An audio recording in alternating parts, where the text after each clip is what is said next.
Hello viewers, welcome to the digital class of Udinath Autonomous College of Science and Technology.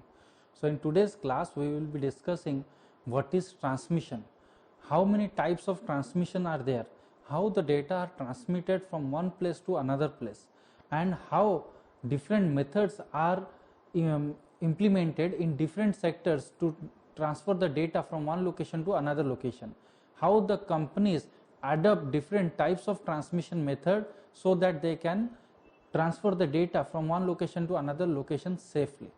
So in today's video we will be describing what is transmission and how many types of transmission are there, and we will be discussing each and every part of transmission in today's video. So let's move to the slide. So what do you mean by transmission? So data transmission refers to the movement of data in form of bits between two or more digital devices. This transfer of data takes place via some form of transmission media, for example coaxial cable, fiber optics cable, etc. So transmission can also be considered when the data flows in wireless media. Transmission refers to the transmitting of data from source to destination. The transmission can be classified into the following, which we will be describing in the next slide. So first of all we need to know what do you mean by transmission. So simple transmission means the transferring of data from one location to another location. So obviously when the data is transmitted from one place to another place, the place from which the data has been transmitted is called the source, and the place where the data has been received is called the receiver point. So there are 2 points, that is source and destination, or you can say that there is a sender and receiver. So in case of transmission, the data is transferred from source to destination. It is not necessary that always a device will act as a source and one device will act as a receiver all the time. That means source and destination should not be same. That means a source can also be a destination and the destination can also be a source. That means whenever we are talking over the phone, so whenever we are talking, that means when the data is sent from our side, then it acts as a source and the other side is act as a destination. Similarly, when the other person talks to us, then they act as a source and we act as a destination. So this is called the source to destination. So transmission can be done using wired and wireless media. That means it can be done in wired media, it can be done in wireless media also. So in wired media we have already discussed in transmission media chapter that in wired media we have from twisted pair cable, we have coaxial cable, we have fiber optics cable also. Similarly, in case of wireless media we can have many things. We can have Bluetooth devices, we can have Wi-Fi devices, we can have microwave devices, we can have satellite also. So these are different wireless media which helps transmission and which helps the data to be transferred from one location to another location. So these are different ways through which we can transmit the data from one location to another location. Actually the devices help to transmit the data and they are called the transmission media, which we have already covered in other videos. But here we have to learn what do you mean by transmission. So transmission means transferring, the method through which the transmission is being done or the method through which the data is transferred. So we will be describing what are the different categories of transmission. So moving on to the slide. So transmission is categorized into different types. That means data transmission is divided into 2 types, that is parallel transmission and serial transmission. Again, serial transmission is divided into synchronous and asynchronous transmission. That means data transmission is actually divided into 2 parts, parallel and serial, and there are no other subdivisions of parallel transmission, but there are categories, different categories of serial transmission, that is your synchronous transmission and asynchronous transmission. So moving on to the next slide, we will be discussing about parallel transmission. So what do you mean by parallel transmission? So within a computing or communication device, the distances between different subunits are too short. Thus it is normal practice to transfer data between subunits using a separate wire to carry each bit of data. There are multiple wires connecting each subunit and data is exchanged using a parallel transmission mode. This method of operation results in minimal delays in transferring each word. So in parallel transmission, all the bits of data are transmitted simultaneously on separate communication lines. In order to transmit n bits, n wires or lines are used. Thus, each bit has its own line. All n bits of one group are transmitted with each clock pulse from one device to another. That is, multiple bits are sent with each clock pulse. So parallel transmission is used for short distance communication. So what do you mean by parallel transmission? So parallel transmission means when different bits are used to transmit the data from one location to another location, which means when we have different bits or different points, different ports to transmit the data from one place to another. That means at a single point of time, if we are transferring a document or a page or the data in equal division parts to the destination, then we call it as a parallel transmission. So parallel transmission is actually very fast because it uses a number of bits to transfer the data. That means if I have to transfer 10 MB of data, then suppose let's say we have 10 slots, then in each slot 1 MB of data will be transmitted simultaneously. So it is very easy and it is very fast that at a particular point of time all the 10 MB gets transferred to the destination part. So it is very easy and it is very fast of using the parallel transmission. So parallel transmission is actually implemented where there is a lot of data. That means when we have a lot of data to transfer, at that case parallel transmission helps out to solve this problem. That means parallel transmission sends the data in a number of ports at the same time, so that it is easy and it is faster than other mode of transmissions. So if we have n ports, then we have to transmit the data in n number of times. So every data whatever will be sent to the destination, the whole data is divided into equal parts and it is divided by the number of ports, and the equal number of data is being transferred from the source to the destination. So moving on to the next slide, this is all about your parallel transmission. See, this is the sender side and this is the receiver side, and I have to transmit the data, that is in the form of bits. Let's say 10110100. This is the data which I have to send. So when I will use the parallel transmission mode to send the data from sender to the receiver, the data is divided equally into number of ports. You can see how many ports are there: 1, 2, 3, 4, 5, 6, 7 and 8. That means the data is sent through 8 bits from sender to receiver. That means all those bits are sent simultaneously. At the same time, the 8 bit will be sent at a time to the receiver. So it becomes very faster for the transmitter to send the data from the sender to the receiver. So in this way, the parallel transmission works by dividing the whole data into 2 to the power n bits. That means it can be in the 2 bits format, 4 bit format, 8 bit, 16 bit, 32, and likewise it will move on. So the number of bits in the data are equally divided into the number of ports available in the parallel transmission, and in this way the data is sent from the sender to the receiver. So next we can see what are the advantages and disadvantages of parallel transmission.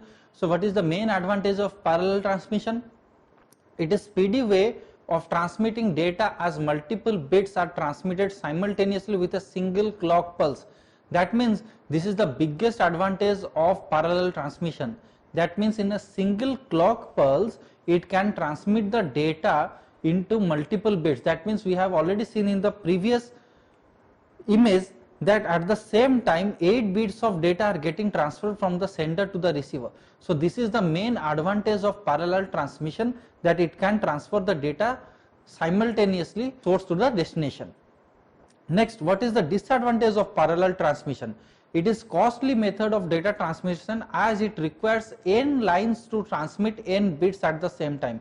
Obviously you can see over here, as there are n number of lines or n number of ports to transmit the data from sender to the receiver, so it becomes bit costly to implement this parallel transmission. So the number of bits or the number of ports required in parallel transmission are costly.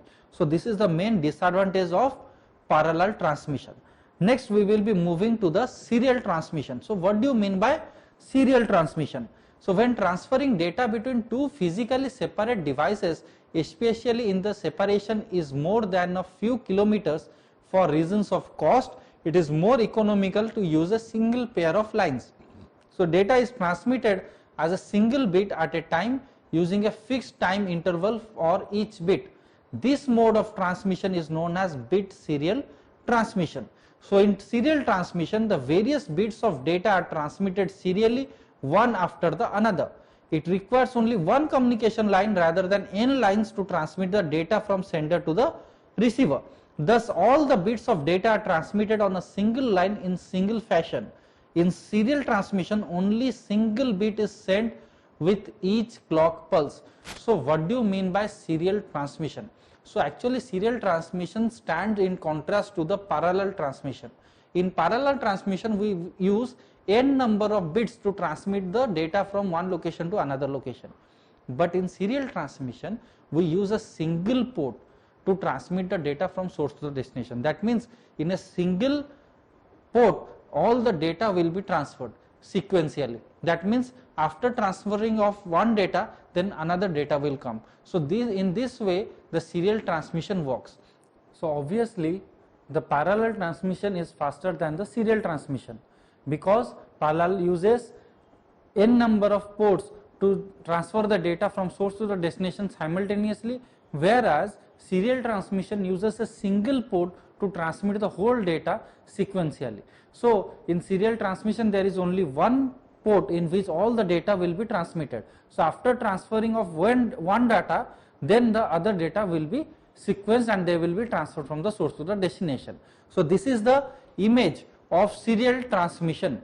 So you can clearly see over here the data, that is 00101111. This is the data which needs to be transferred from one location to the another location. So you can see one bit at a time, because serial transmission uses a single bit. So in a single port all the data will be transmitted. So the data will be transmitted one by one. That means whatever data will be coming over here, it will be going over here. That means first one will come, it will be transmitted, then second one will come, it will be transmitted, then third one. In this way all the data will be transferred from the source to the destination serially. That means after transferring of this data, then the other data will come. So the serial transmission is obviously slower and they work very slower as compared to the transmission of the parallel concept. Next, what are the advantages and disadvantages of serial transmission? So what is the advantage of serial transmission?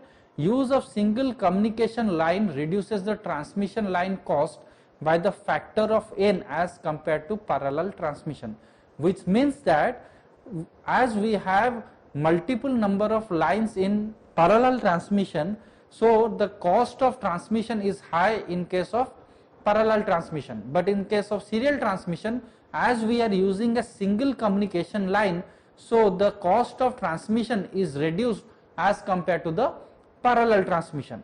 Then moving on to the what is the disadvantage of serial transmission. Use of conversion devices at source and destination end may lead to increase in overall transmission cost. This method is slower as compared to parallel transmission, as bits are transmitted serially one after another. So what is the disadvantage of serial transmission? As we are using conversion devices at source and destination end, so it may increase the overall transmission cost. That means we use a special devices at the source end and at the destination end. So the cost of transmission can be the higher as compared to the parallel transmission. And another main disadvantage is that as it uses a single line to transfer the data from one location to another location, so this method is slower as compared to the parallel transmission. So till now we have a general idea that serial transmission is slower as compared to the parallel transmission. Next we will be moving to the differences between serial and parallel communication. So in case of serial communication, the process of sending data from one bit at a time sequentially over a communication channel or a computer bus. That means the sending of data one bit at a time sequentially is followed in case of serial transmission or serial communication. But in case of parallel communication, the process of sending multiple bits as a whole on a link with several parallel channels or computer buses. That means in case of parallel communication, we use multiple bits as a whole to transfer the data from the source to the destination. So in case of serial communication, we use a single line to send the data, but in case of parallel communication, we use several lines to transmit the data. So these are the two key differences between the serial transmission and parallel transmission. So moving on to the image of serial transmission and parallel transmission, we have already shown you the difference. So in case of serial transmission, the sending device sends the data in a single line to the receiving device, but in case of parallel transmission, the sending device uses multiple ports to send the data simultaneously from the source to the destination. That means sending device has multiple device ports and receiving device has various or multiple ports to receive the data. So these are the two differences between the serial transmission and parallel transmission.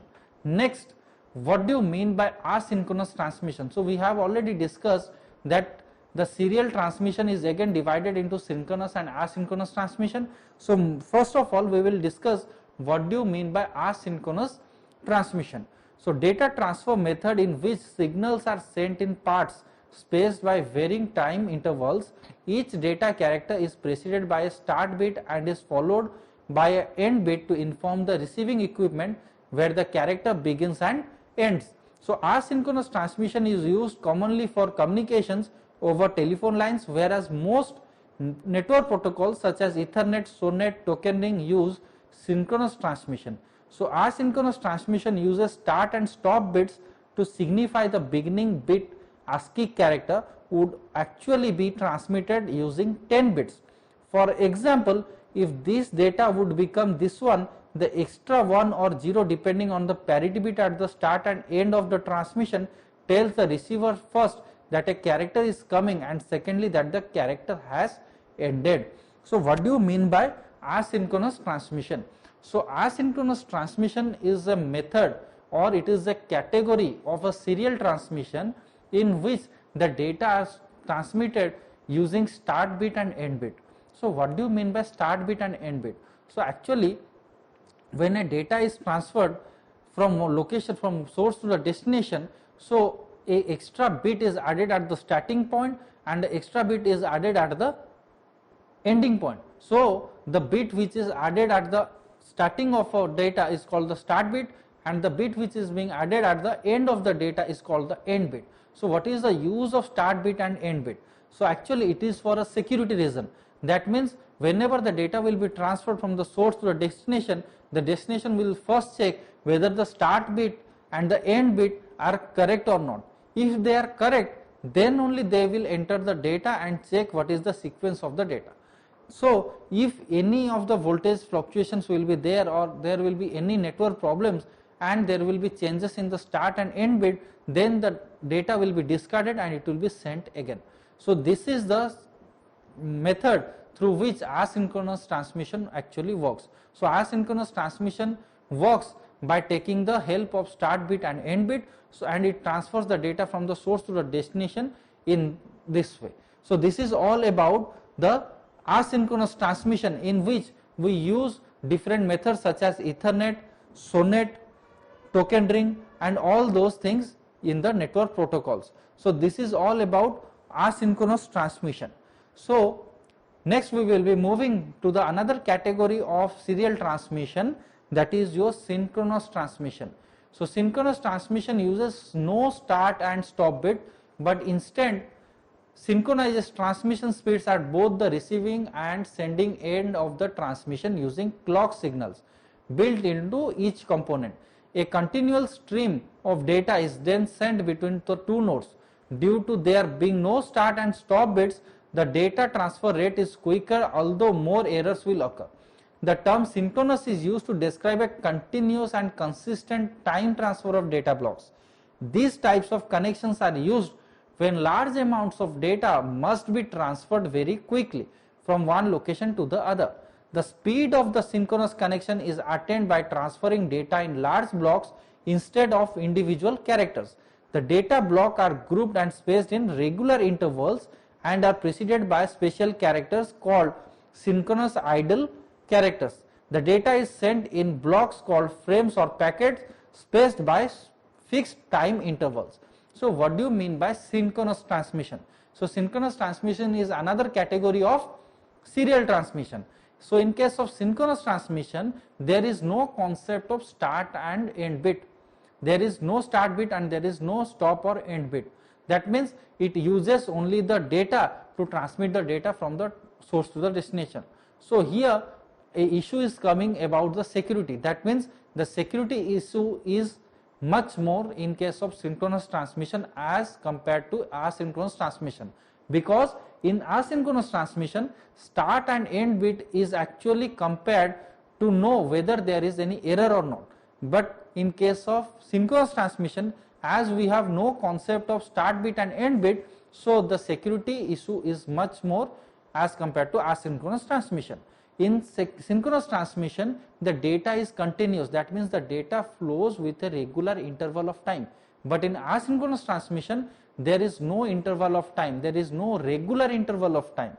So asynchronous work by a rough distance of time or interval of time, whereas in synchronous transmission there is a continuous movement of data from source to the destination.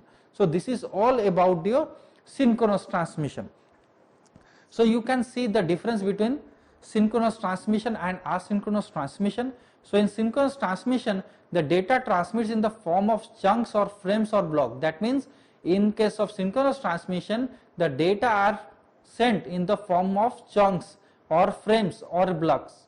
But in case of asynchronous transmission, it transmits one byte or character at a time. That means there is no concept of chunks or frames or blocks in case of asynchronous transmission. Next, transmission speed is faster in case of synchronous transmission, whereas the transmission speed is slower in case of asynchronous transmission, because it is faster in case of synchronous transmission is due to there is no start and end bit in case of synchronous transmission. So there is no security problem in asynchronous transmission as they are using start bit and end bit, but it does not use any security feature, and so the transmission speed is faster in case of synchronous transmission. So cost is expensive in case of synchronous transmission, whereas cost is economical in case of asynchronous transmission. Similarly, time interval is constant in case of synchronous transmission as we have discussed, and here the time interval is random. That means in asynchronous transmission there is a random interval of time in the transfer of data from the source to the destination. There are gaps between the data. That means in synchronous transmission there is data gap between each interval of time, whereas there are no data gaps between the transmission of data from one source to the destination in case of asynchronous transmission. So synchronous transmission is used in case of chat rooms, telephonic conversation and video conferences, whereas asynchronous transmission is used in case of email, forums and letters. So moving on to the next slide, you can see the image of a asynchronous transmission and the image of an synchronous transmission. You can see that here in asynchronous transmission, the sender sends the data from source to the destination, and you can see there is a concept of start bit and stop bit. So this is the data, this is the stop bit and this is the start bit.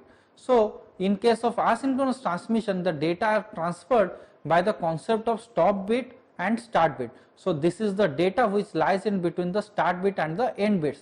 So in this way the data flows from the sender to the receiver in case of asynchronous transmission, whereas in synchronous transmission the data sent in the form of frames, chunks or blocks. So you can see this is one frame, this is another frame and this is another frame. That means whatever data will be sent from the sender to the receiver, it will be sent in the forms of data frames, and each data frame will be in the form of 2 to the power n bits. That means the data which will be transmitted will have either 2 bit, 4 bit, 8 bit, 16 bit, 32, 64. In this way it will be calculated. So here we have 8 bits of data. So we have 3 frames of data of 8 bits each. So in this way the synchronous transmission works by sending the data from the sender to the receiver. So these are all about the flow of data of asynchronous transmission and synchronous transmission. So in today's video we have discussed what is transmission, how transmission works, what are the categories of transmission, that means what is parallel transmission, what are the advantages and disadvantages of parallel transmission. Similarly, what is serial transmission, what are the advantages and disadvantages of serial transmission, what are the different categories of serial transmission, that is synchronous transmission and asynchronous transmission. And we have also differentiated between parallel transmission, serial transmission, synchronous and asynchronous transmission. So I hope you have understood all these videos. Till then, thank you.